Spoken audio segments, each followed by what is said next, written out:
Hi there, my name is Ian Paul. I'm the CIO of Naughty America. What are you showing here at E3?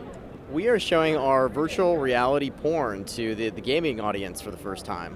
Now, this VR porn for a while was kind of like, haha, VR's coming out, they're going to make porn, everyone kind of laughed, and now it is now a reality. So talk about what goes into making VR porn. Yeah, absolutely. No, I mean it's not only reality; it's a completely new experience. So once you've watched VR porn for the first time, going back to 2D is pretty tough.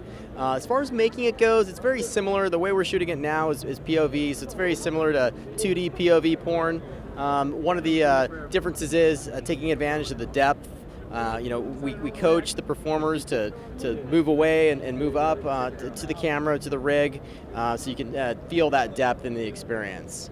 So what are some of the challenges when getting your product to the mass audiences? Because porn's one of those things that everyone needs it, but no one wants to talk about it. It's a taboo. Well, the biggest challenge right now for virtual reality porn is having users who have headsets, and that's one of the reasons we're here at E3.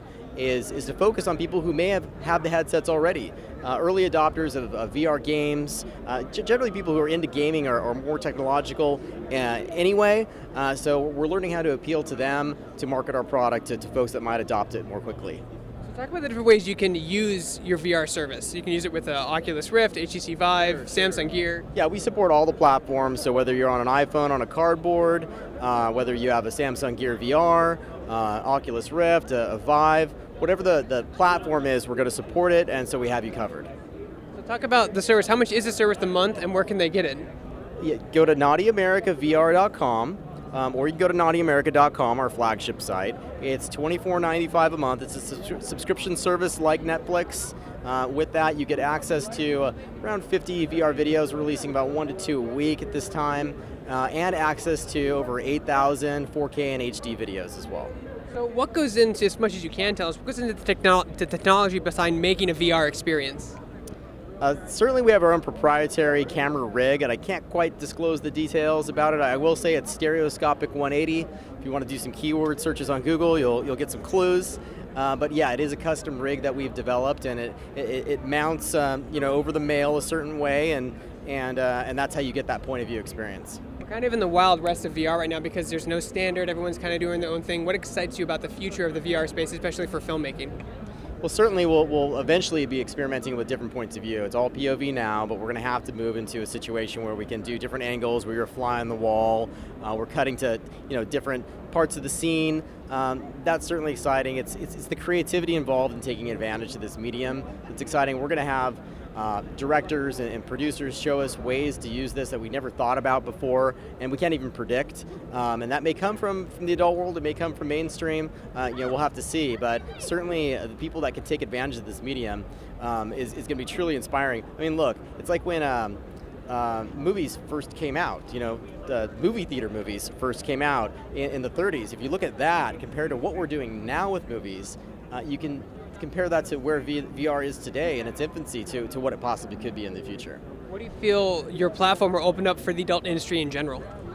We're certainly raising the bar. Look, the adult industry has been under siege by the tube sites, right? A lot of piracy, tube sites giving it away for free, monetizing on advertisement, and where who knows how much money actually goes back to the performer. Look, rather than try to fight that fight, we've just raised the bar. We've raised the bar, and we think we've produced a quality enough product that new subscribers will come to us and say, hey, sign me up. This is awesome. Where do you see the VR space going as far as interactively opening up for you? Yeah, so I mean, look, the kind of choose your own adventure porn in 2D never took off. I think that is kind of telling about where interactive porn might go for VR. We don't necessarily think that that's the obvious direction. If you look way to the future, you can imagine content being aware of sensory data like gaze. Maybe you're using a smart toy with sensors in it.